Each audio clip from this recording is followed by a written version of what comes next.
Hey everyone, Jim with Evolution Power Sports, here to talk about something really exciting, our adjustable launch control with staging for the Maverick R. And just to give customers and viewers a little bit of background, Evolution Power Sports introduced launch control for the factory ECU back in 2018 on the original ME17 ECU. And with every iteration, we've tried to make it better and better. And when we get to the Maverick R, because this is such an amazing vehicle, we wanted to take the extra time to make this the best iteration ever. So I'm going to jump in the car now and show you guys how it works. For customers that have our adjustable launch control on a 2021 plus MG1 X3, the way you set the launch control will be very similar. So basically you're going to have the key on, but the engine not running. Okay, so let the dash come up. You'll wait for RPMs to come up on the dash. Okay, and then you'll push down on the headlight switch and you'll see that the RPMs will come up. So we can vary the RPMs by using the gas pedal to set them. So where we're going to set it today is 5,400. We'll let go of the switch, and now you'll see that when we press the switch again, the RPM will be stored. That'll be the launch RPM. The thing that made this a little bit more challenging than the X3 was the fact that, on the X3 we have a CVT with a belt.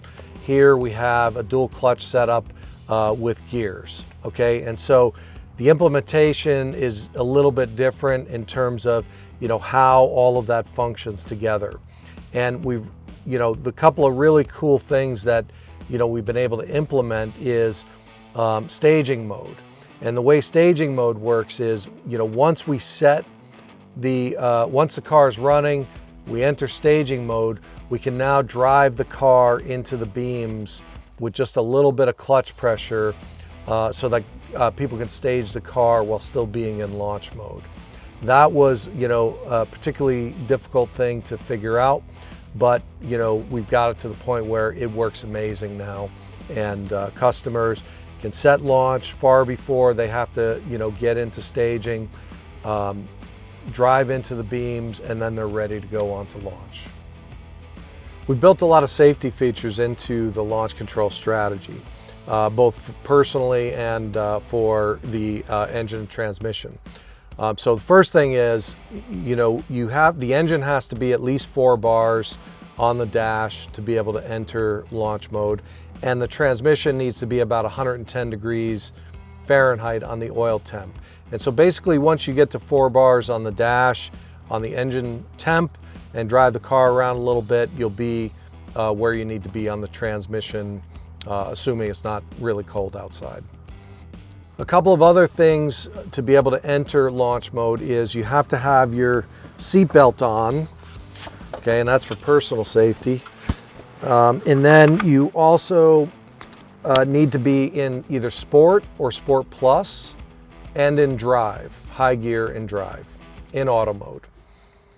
The car will put itself automatically in 4-wheel drive. Right now, this is the way it's going to be. In the future, we may offer a 2-wheel drive only option, but for right now, it's 4-wheel drive only. Now we're going to show you how to enter launch mode with the engine running. So first thing we do is start the engine. You can see that we're in auto and sport mode. Put the car in gear. Hold the engine mode down for 5 seconds. Okay, now you'll see that launch is on. And you can drive the car now with just applying a little bit of gas. You'll see that with a little bit of pedal, the car will move, okay, up to about 4,500 RPMs. And to launch the car, you will hold your foot on the brake and then go full throttle on the pedal, on the gas pedal. Okay, and then to actually launch the car, you'll let off the brake with your foot, all the way depressed on the gas pedal, and the car will take off. Now you have about 45 seconds in staging mode before it times out. Once it times out, you'll have to re-enter launch mode again. And next thing we're going to do is we're going to actually launch the car and show you how that happens.